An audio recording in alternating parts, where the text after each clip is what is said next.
Ay, magandang gabi ho mga boss, mga camping. Oo, daming ganap ng mga friend. Oo.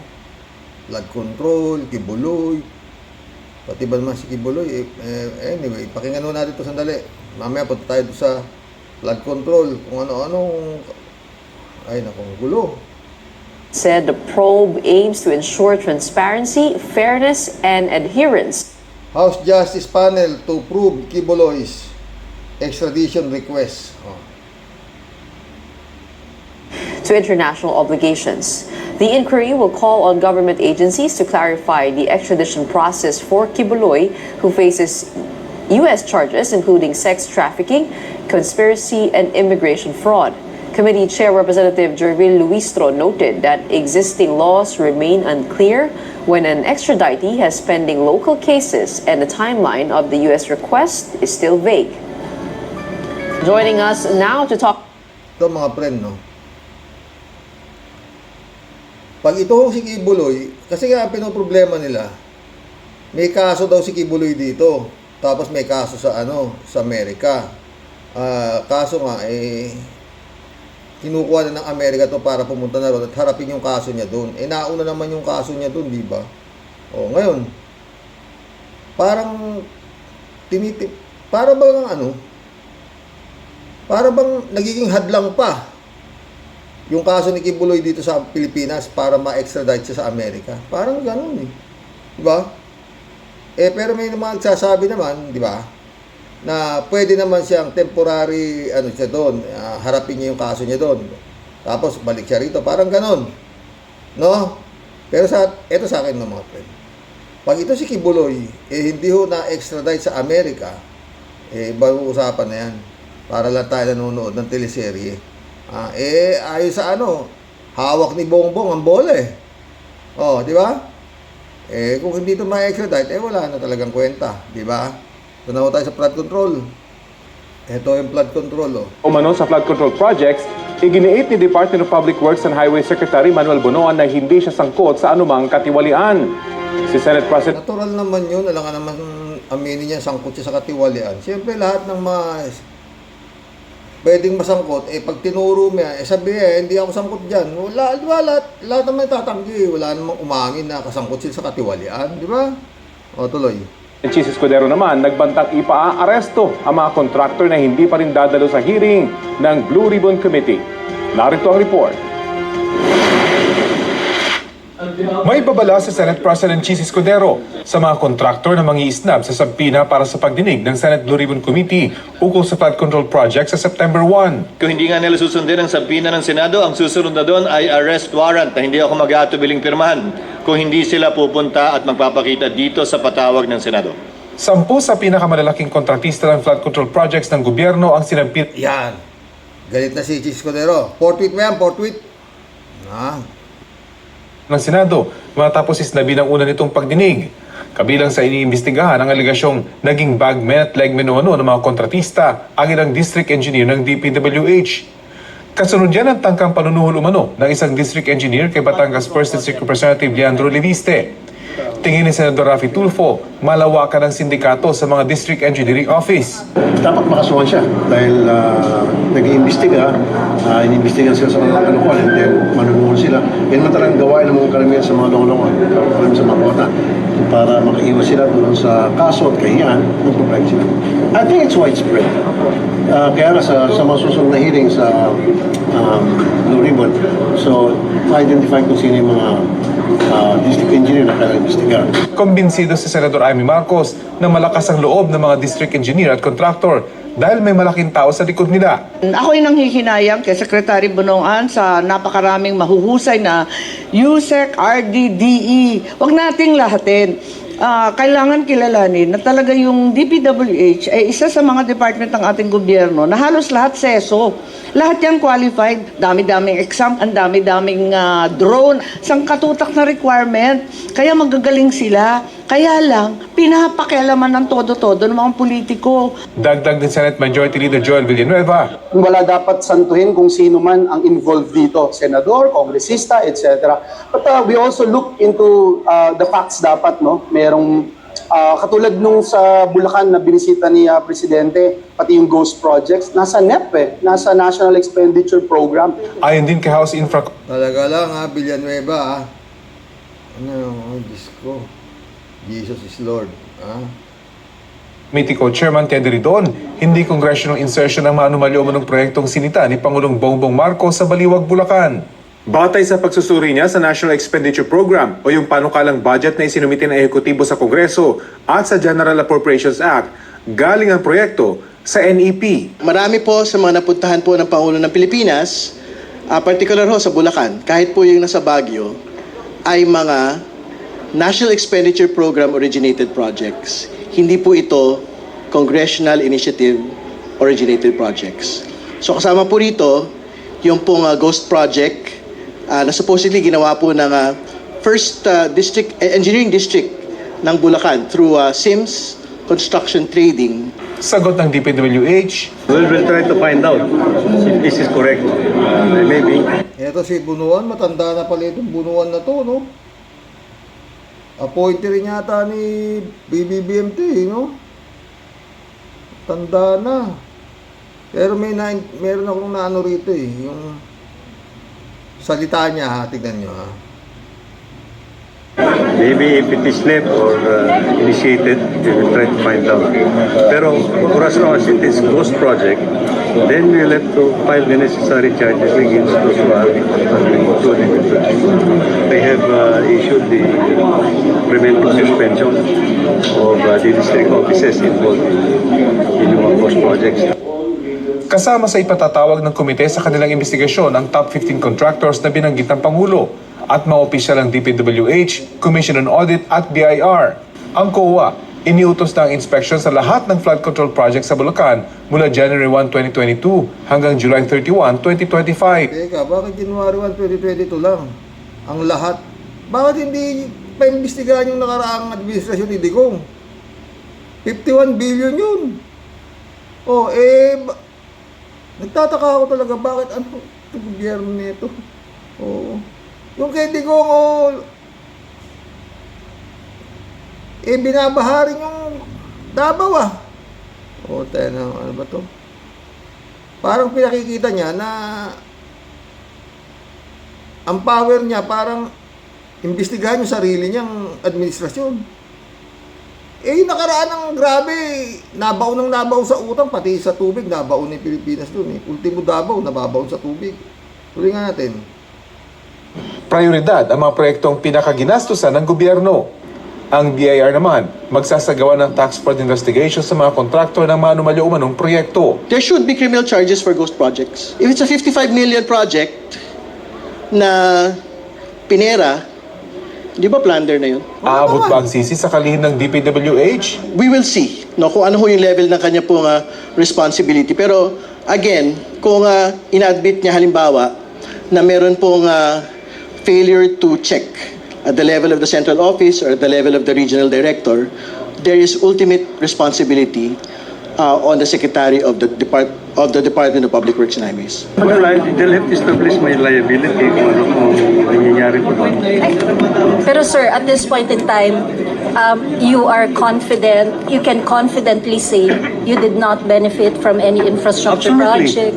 Wala pong corruption on your Absolutely on my part. Natural naman to, no? Mga magtanong naman to. Siyempre, pagtatanong ka ng ganyan tao, di siyempre, tinatanong mo kung halos dinidiretso mo na, sir, ikaw ba wala ka bang parte sa nakawan na nangyayari? Siyempre, sasabihin niya, wala. Itong mga mainstream media na to, kung minsan, tatanungin mo yung pinagdududahan na nga, tapos tatanungin pa, wala ka ba talaga? Siyempre, wala, sasagot niyan. Pero meron sinabi si Bunuan dito na medyo hindi ko gusto eh. Pakinggan natin. No, I don't even have to I don't tolerate this kind of attitude. That's why I'm filing all the charges against anybody who are involved after these ghost projects that have been discovered by the President. Rafi Tima nagbabalita. Yun, ngayon sabi niya, di ba? I'll file investigation this ghost project discovered by the President. Bakit?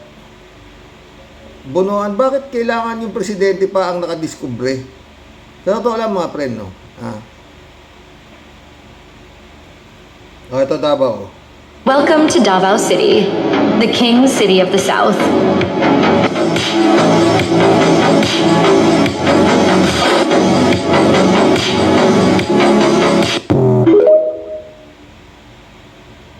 Ladies and gentlemen, welcome to Davao City, the King City of the South. Ayan yung Davao. Dapat ito, kung talagang si PBBM, no, mga friend, huwag mo imbestigahan lang yung sarili mong, itong iyong administrasyon na mga palpak na nangyari. Pasama mo na yung nakaraang administrasyon dahil mas magrabe pa palpak nun eh. O, diba? Ewan ko sa'yo. Parang takot na takot kang imbestigasi itong mga Duterte na to, no? O, ito mga friend, no? Acting PNP Police Chief to reinstate officials reshuffled by the ex-Chief Torre. O, yung mga binalasan ni Torre, binabalik niya ulit yung kamada nitong si Nartates, no? Tataka lang ako talaga mga friend, no? Ba't hindi ito si Nartates ang pinahuli kay Kibuloy na inorderan ni General Marbil? Bakit si General Torre pa ang binigyan ng task para huliin si Kibuloy at si Digong? Pulis lang si PMPA nga. Ito palang Nartates ito, PMAyer to eh. Halos parehas lang sila ng rango ah. O, di ba? Maraming tanong eh. Ngayon, kumbaga sa mas mataas pa yata yung posisyon ni Nartates dito kay General Torre. Kaya lang naging force General Torre dahil natuwa nga si Bongbong. Dahil, yun nga, parang bayani ang labas ni General Torre, di ba? Mantake mo, dakpin mo yung mga halimaw na yan, o, di ba? Sukdo lang, buhusan ka na ng mga, kung anong mga likitong mababaho. O, mamura ka ng tao, kung ano-ano. Tapos ngayon naman, kung kailan parang parang kawawa ang dating. Mantake mo, umalis din sa White House sa krami nang walang Pakinggan natin to. Sige. Acting Philippine Police Chief Jose Melencio Nartates vows to reinstate officials affected by the reshuffle ordered by his predecessor. Dismissed ex-PNP Chief General Nicolas Torre meanwhile says he harbors no ill feelings over his sudden removal. Michael Delizo has the details. The first to be affected by the shake-up in the new leadership of the Philippine National Police is Police Brigadier General Jean Fajardo, the Directorate for Controllership, who also served as spokesperson of the PNP. According to the newly designated acting PNP Chief, Lieutenant General Jose Melencio Nartates Jr., Fajardo will be relieved of her responsibility as spokesperson, which he said should fall under the Public Information Office or PIO. Brigadier General Randolph Tuaño is the head of the PIO, who according to Nartates should also be the spokesperson. Designated siya na spokes, nandito ang ating PIO, under naman Nartates, doon dapat. Di parehas kami, yung OCPNP, Office of the Chief, merong spokesperson at merong PIO, parang isa lang tayo. It is also expected that some high-ranking officials who were affected by the controversial reassignment of dismissed General Nicolas Torre III will return to their original posts in compliance with the resolution of the National Police Commission ordering the recall of the reassignment. I will tackle that with the NAPOLCOM. At for sure, i-implement natin yan. But alam nyo, ang NAPOLCOM, siyang watchdog sa PNP. Siyang repository ng ating mga policies and circulars. The PNP is under their administrative control and operational supervision. Meron tayong batas na 6975. Pagka hindi natin sinunod, para saan pa yung batas? Meanwhile, Nartates said he has a good relationship with Torre and he will respect whatever decision Torre will make if he does not opt for early retirement to give up his 4-star rank. Nobody can force a PNP to retire, no? Kasi karapatan niya yun, no? So, okay. And so, dito, of course, may order na relief and I have my designation orders. I follow. Nartates was one of the officials reassigned by Torre from Deputy for Administration, our second highest post, to Western Mindanao as Area Police Commander. According to Nartates, he was unaware of the changes, noting he only received a call on Monday from the DILG to fly back to Manila due to some developments. Malacanang confirmed that Torre is being offered another position in government but kept details under wraps. Huwag naman natin masabi nagkaroon ng messy transition because nagkausap naman po sila at alam po natin na naiintindihan ni General Torre kung ano yung naganap at nirerespeto rin po niya kung ano po yung naging desisyon ng Pangulo. The palace also denied the speculations that there is a growing rift within the Marcos administration because of Torres' sudden removal. Nartates today officially reported to the office of the Chief PNP, which Torre quietly vacated. Meanwhile, Torre visited Congresswoman Laila de Lima at the house. In an interview, Torre said he feels no bitterness toward what happened. He also wouldn't confirm whether he was offered a new government post. Sabi-sabi lang ni General Torre yun, pero sa loob-loob niya masakit yun. Oo. Taki mo, wala kang ginagawa. Sila naman nagsasabi, wala namang ginagawang mali. O wala namang biglang sinibak sa loob lang ng 3 buwan. Matapos ba namang pinakinabangan, biglang parang nagpalayas ng Taka mo, lumayas sa White House, sa bahay niya sa Krami, natirahan ng parang ganun, di ba? Parang pinalayas siya doon sa anak ng pating. Ang problema rito, mga friend, sobra galit dito ng mga kampo ni Duterte. Nakita mo naman, sinabi naman ni Bato, di ba? Talagang galit siya. Diretso. Galit talaga siya dito. No?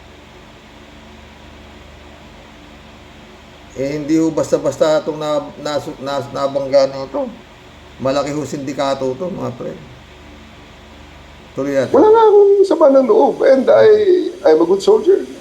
Kung may order, I just follow it. You still support the president? Of course. I wish General Nartates well. He's a very good officer. Michael Delizo, ABS-CBN. Ang problema, mga boss, siyempre, nung panahon ni Bato, wala naman mga ganito eh. Hindi yata siya pinakialaman ng Napolcom eh, maski na marami nang namamatay. O, di ba? O. Walang ganitong senaryo nung panahon ni Digong. Wala.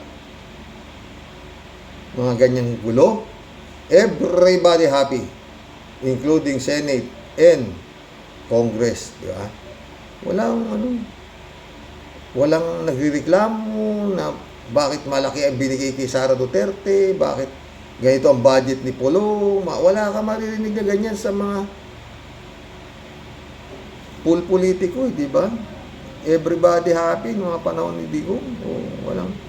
Walang maraming gulo. Si Digong ang magulo. Dahil nung nabuo, nung pinakialaman na ni Dick Gordon, yung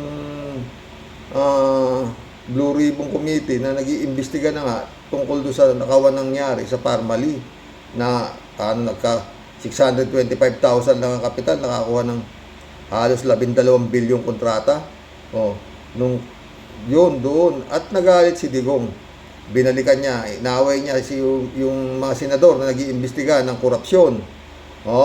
Dahil bakit? Naapektuhan nga yung kanyang mga tauhan. Yung Gargani Brothers, muntik na kalusot. Nakasakay na sa eroplano, buti naharang.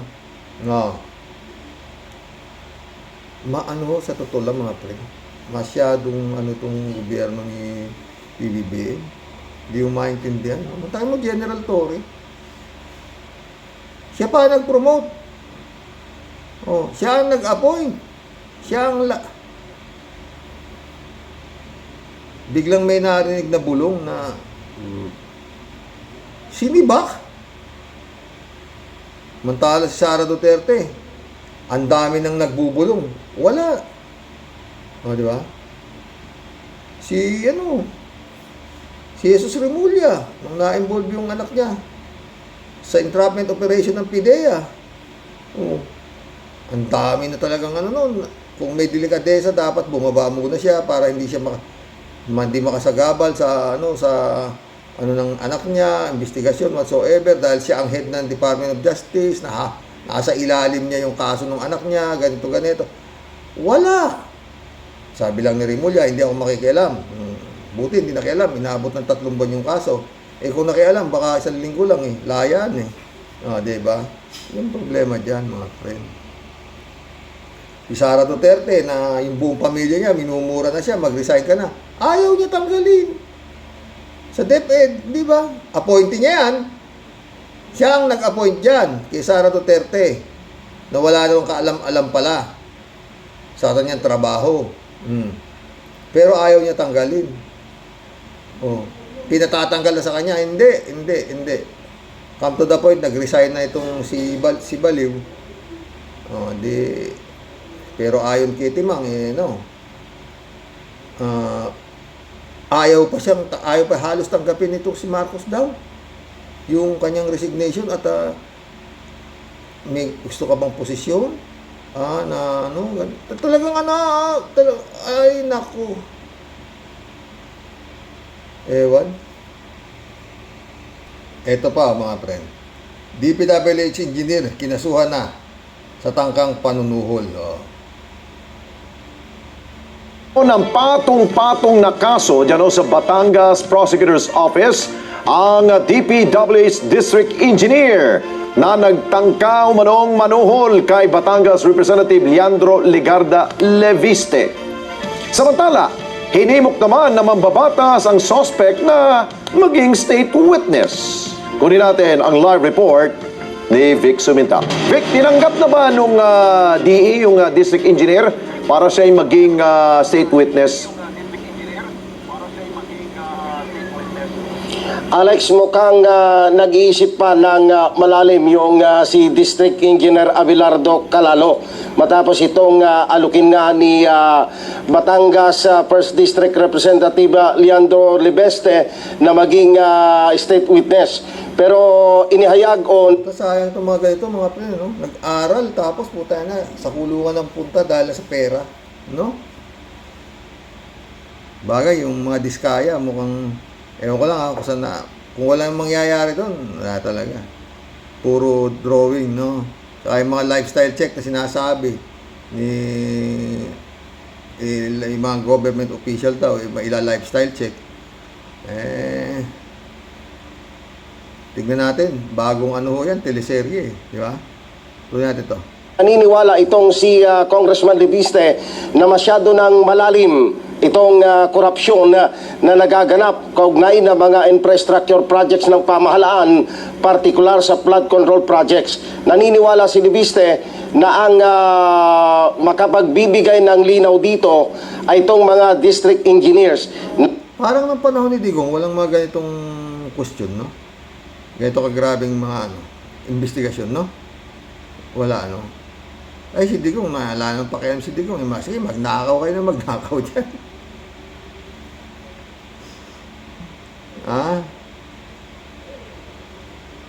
Basta yung sa akin, parang gano'n tuloy. Kinakasabwat ng mga kontratista at ilang mga tiwaling politiko.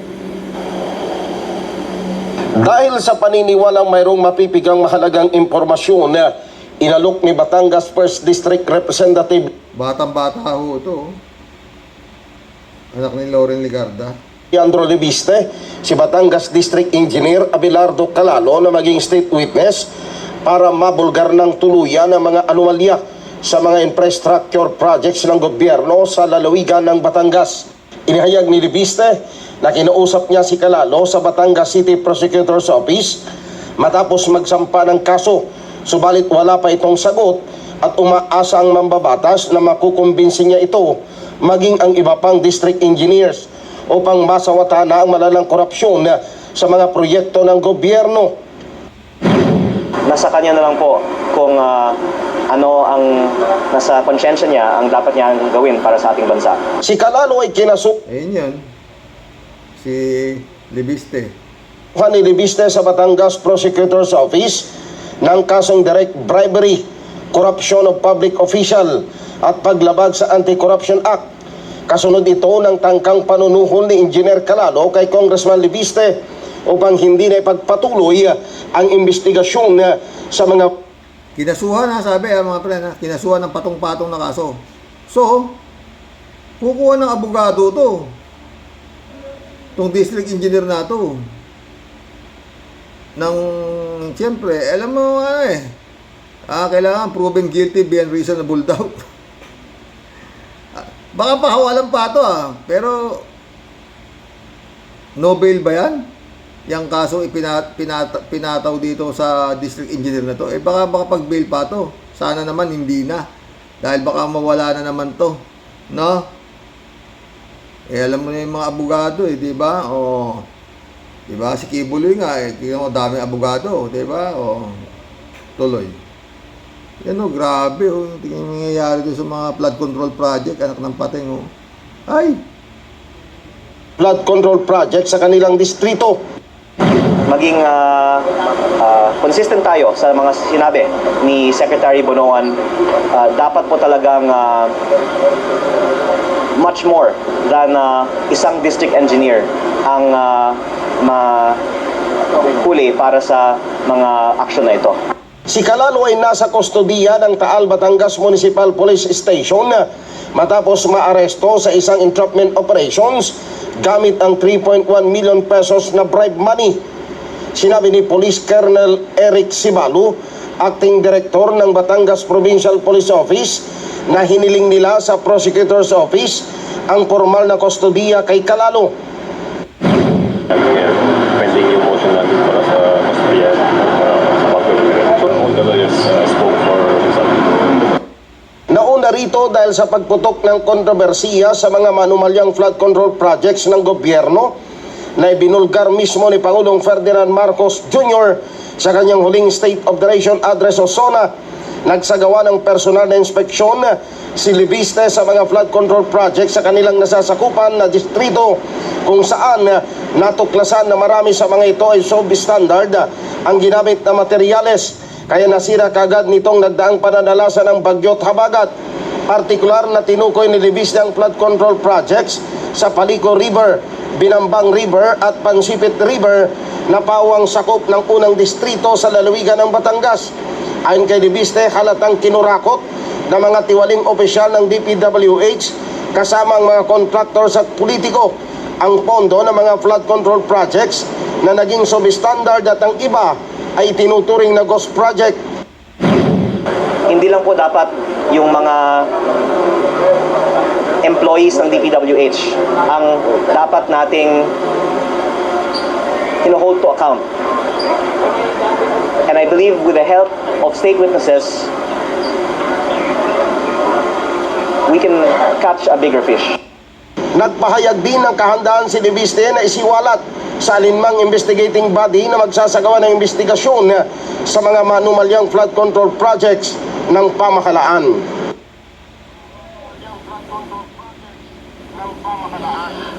Alex, nagbanta pa itong si Congressman Libiste na haharangin niya ang budget ng Department of Public Works and Highways o DPWH kaugnay ng mga flood control projects sa 2026 proposed national budget kung hindi magkakaroon ng linaw itong kontrobersiya na kinakaharap ng DPWH maging na mga kontratista at ilang mga politiko.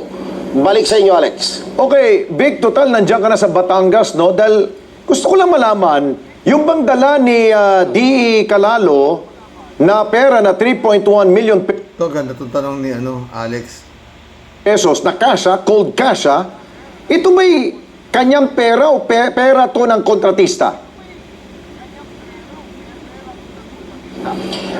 Sa pahayag ni Congressman Libiste, naniniwala ang mambabatas na galing ito sa isang kontratista. May binabanggit siyang kontratista. Nung tinatanong naman namin kung sinong kontraktor yun, ang sagot niya, i-research niya na lang kung sino yung mga kontratista dito sa Batangas. Ayun. So, para isugal ni D.E. na isa siyang engineer, no? Biruin mo, ikaw ay isang registered professional engineer. Tapos, dala-dala mo ang pera ng isang kontraktor at ikaw ang tumungo sa opisina ni Congressman, parang ang babaw naman niya, parang ginawa mong sarili mo na utusan ka ng kontraktor, parang gano'n nangyayari, Vic? Ganon, Alex. Kaya sabi nga ni Congressman Libiste, naaawa siya na bumibilib siya sa lakas ng loob nitong si Engineer Calalo. Dahil direktahan daw na sinabi niya na kung ito ang SOP. Dahil neophytes itong si Congressman Libiste. Sabi niya sa mga nakaraan, ito ang kalakaran. Ito yung 3% muna, 3.1 million. Kapag ka sumang-ayon ka, sa susunod na araw, dadaling ko sa iyo yung 15 million. Ang kabuuan, kung talagang gusto mo yung kalakaran, sabi nitong si Calalo, hanggang 20% daw ang cuts doon sa halaga ng mga flood control projects. Kaya tama si Senador Panfilo Lacson doon sa kanyang computation, dahil yun din ang computation ni Congressman Libiste. Sa isang project na malaki, 3.6 ay aabot ng 350 million. 3.6 billion. Tama. 3.6 billion ang 350 project million per yung sinasabi niya, distrito. kabuuan. Tama. 3.6 billion ang price ng contract, ang laging binibigay sa mga congressman, pero ang pwede mong kikitain dyan ay 10%, which is 360 million pesos. 360, ganon kalaki. Kaya sabi ni Congressman Libiste, ay grabe na ito. Mukhang si Engineer Calalo hindi gumawa ng research, dahil ang sabi niya, kung tatanggapin mo ito, kung malaking tulong ito sa'yo. Nakalimutan niya siguro na itong si Congressman Libiste ay multi-billionaire. Isa sa pinakamayaman na congressman ng 20th Congress. Hindi rin. Baka nasanay yung district engineer na yan doon sa dating congressman na pinalitan nga niya si Libiste. Oo, kaya akala nung congressman, ay akala nung district engineer, na lahat sila, na mga congressman, pwedeng tapalan ng pera. Yun lang sa akin, ha? Maski ba multi-billionaire yan si Libiste, pucha, 3.1 million, at may parating pang 15 million. Tanggap. Parang siguro ito, no? Pitik lang. Parang ganon. Pag tinanggihan, di ba? Pucha, hindi ba sa tanggi ang ginawa? Pinahuli si Bugok. Di ba? Yari siya. Tuloy natin. Di ba mga friend? Baski ba multi-billionaire yan bakit? Merong mga taong walang kasawa-sawa sa kwarta, sa amoy ng pera. Puta, lalo-lalo na nga yung mga politiko na yan. Di ba? Joel is Lord. Tuloy. Oo nga.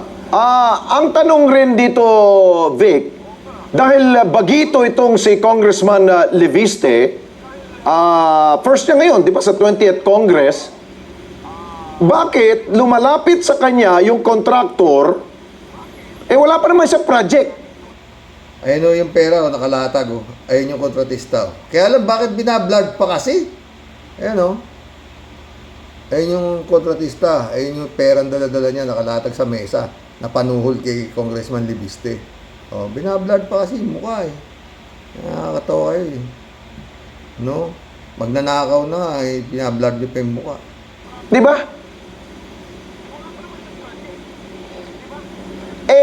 Ang sabi nga, yun daw ang sabi nitong si Engineer Calalo, kung dahil ikaw nakaupo ngayon, ito yung SOP dito. Naku! Kasi alam nila na malaot madali, magkakaroon ng allocation ang first district ng Batangas. Okay. So kung ganun ang kalakaran, sino ba yung tinalo ni Congressman Libiste dyan sa Batangas, First District? Ang congressman ng 19th Congress sa First District ng Batangas, kung hindi ako nagkakamali, Eric Buhain. Naku. Congressman, bukas po ang aming pong himpilan sa inyo. Yung Eric Buhain, parang involved pa sa sports yun Meron pang hawak yun, yung Eric Buhain na yun Walain mo yun. Kung paliwanag kung ano man ang patutunguhan po nitong usapin na ito tungkol po dyan sa mga proyekto sa unang distrito po ng Batangas. Vic, ingat ka dyan sa Batangas. Maraming salamat sa iyo. Mga boss. Yun. Kala siguro ito si Kalalong, basta politiko, mukhang pera. Kaya, di ba? Kaya punta siya ron. Sabit si Gago, hindi tumanggap. Ayun, huli. Kaya kung minsan, maraming namamatay sa akala, di ba? C90. Ito yung gustong-gusto ko na dati na unang bilhin. Nung nabili na namin siya, hindi ko na ginagamit. Oo, ang anak ko, ewan ko, anak ko gumagamit nito. At least gagamit na rin pala. Yes. Ay, paano, oo. no? Yes. Napakaswerte. Yes! Yes! Para showroom yun. So gusto ko pinapanood to, nakakapaglaway, no? Na mga galing sa mahirap, biglang putik yan, no? Napunta sa DPWH. Ito na siya ngayon. Yes! Tumakbong mayor pa ito eh. Mga anak nyo? Oo. And this is one of the most expensive purchases na kotse noon. Nabili namin. This is the autobiography Range Rover. Range Rover. Oo. So, pinakamahal to noon nung wala pa yung mga nandun sa harap. Mga anong taon yan? 2020? 2020. Yes. Ito bago na. The Evoque. Oo, gusto ko sana maliit lang. Tsaka yung kulay niya kasi gusto ko red. And then, Defender. Nakita ko to sa Dubai. No? Nakita ko sa magazine. Tapos sabi ko, gusto ko ng ganito. Yan. Hinintay namin dumating yung long wheelbase. Kasi 3 rows siya. Usually yung Defender niya is the small compact one. Yes, so ito yung mas malaking version. Yes. Oo, para kasya kaming lahat. And then we have yung LM, yung Lexus na kakambal niya si Alphard. The higher end of Medyo hawig nga, no? Yes, the higher end of the Alphard. Pero Lexus ang ano niya. Lexus. And of course yung LC2. Luma na. Yes. And then sabi ko, gusto ko ng artista van. Yan. Dati kang artista. Hindi. Muntik na maging artista. Yes. Ito So, yun. oo, yung Savannah, nagpahanap talaga ako yung yung artista van. Kung tawagin. So, GMC siya. Yan one of the latest purchases niyan eh. And then nung unang bili namin nung white na Cadillac, dumating tong Ford Bronco. Binalik to. So, this is one of the first editions of the Ford Bronco. Yan. Ito, Mercedes. Ito yung Benz GLE. Ito yung unang namin na Mercedes-Benz. Oo. Unang-unang Mercedes-Benz. Yes, the blue one. Tapos ito yung X7. Nung lumabas siya, bumili kami kaagad. Natuwa naman ako. Kasi ganito X7 yan eh. X7. Mahaba kasi Yes, siya. mahaba siya. Kasya Saka, laki. malaki. Mas malaki siya sa mga normal na ng Mercedes-Benz. Tapos we have yung Sprinter. Isang artista van din siya. Talagang showbiz na showbiz. Artista ba na Kasi naman? Ito naman for long drive, yung malalayo. Sobrang komportable niya. Tsaka yung loob kasi niyan, parang captain's chair yung mga nasa loob. Hindi ba siya malakas sa gas, yung mga sasakyan niyo? Hindi naman. Hindi na. Dalawa yung artista ba ni Dikayan Beto? Oo. Ay, hindi ho tayo makakapag-collab ngayon mga boss, no? Kasi ho, yung vlog ko kagabi, na-delete. Kasi po, pero nabasa ko lahat ng comments ninyo, no? At salamat, no? Magsha-shoutout na lang ho tayo, no, mga boss. Kaya medyo mahaba yung vlog dahil nga. Akalain mo copyright strike yung kahapon. Siguro yung ko yung intermission ng babae sumasayaw, no? Mga friend. Shout out, friend Sherwin Sapeda, Christy Ansen, Annalisa Apolinar, July 7 Alcantara, shout out.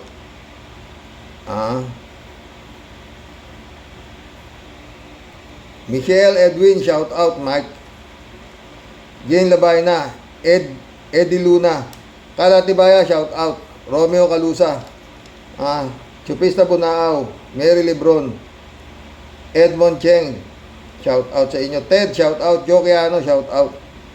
S. Makise, Marilo Pabianak, shout out. Shirley Jaser, shout out. Oo. Yung ibang hindi na shout out is pero bukas pwede na ho tayo mag-collab. Oo, siguro hindi naman na ma-take down to, no? Ay, tag ito, makaka-copyright, no, mga friend. Pero salamat po. Sabi kasi ni Nilo, bulayin mo na yan pa. Sabi niya, copyright strike yun. Sabi niya. Nakakusunadahan ko ito eh. Sila ang hari ng kayamanan, sabi. Top 15. Grabe ang yaman. Top 15 bansang hindi mo akalaing mayaman ng 2025. Oh. Sana ganito tayo, no? Kasi bihira ang mga politiko rito magnanakaw. Top 15 pinakamayayamang bansa sa buong mundo. You won't believe number 5.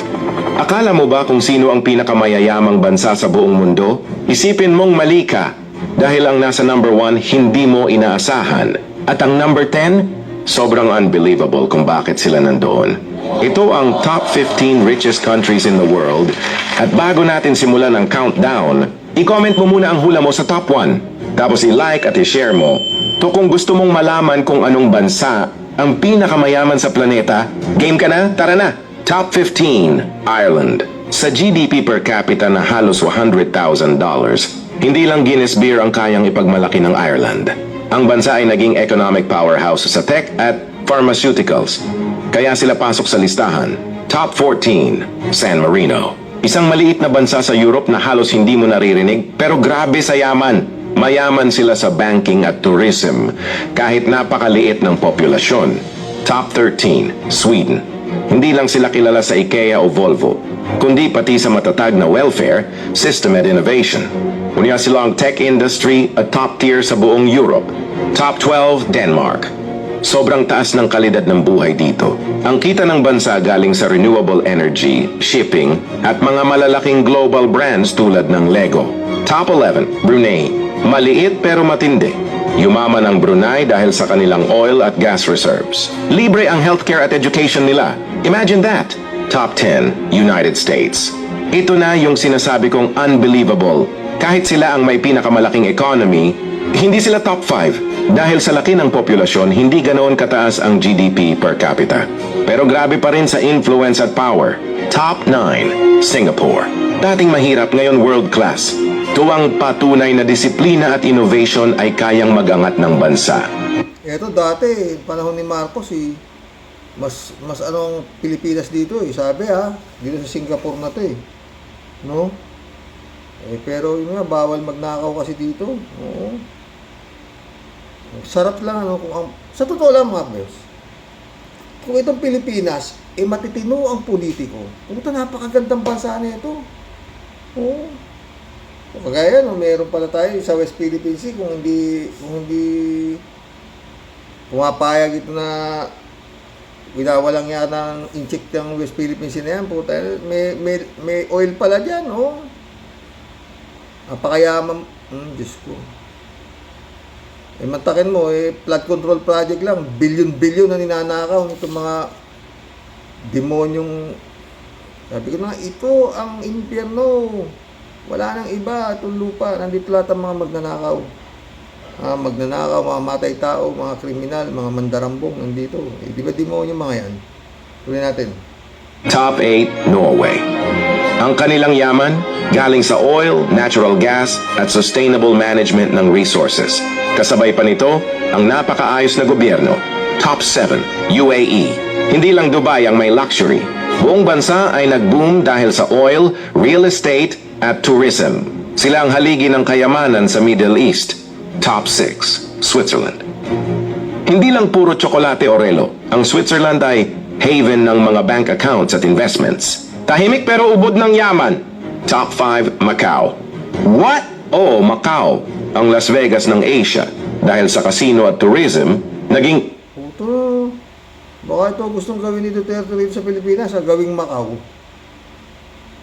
Top 5, Isa sa mga pinakamayayaman kahit maliit na teritoryo lang. Di ba nakakagulat? Top 4, Luxembourg. Isa sa pinakamataas ang GDP per capita sa buong planeta. Global financial hub ito at sobrang taas ng standard of living ng mga tao. Top 3, Qatar.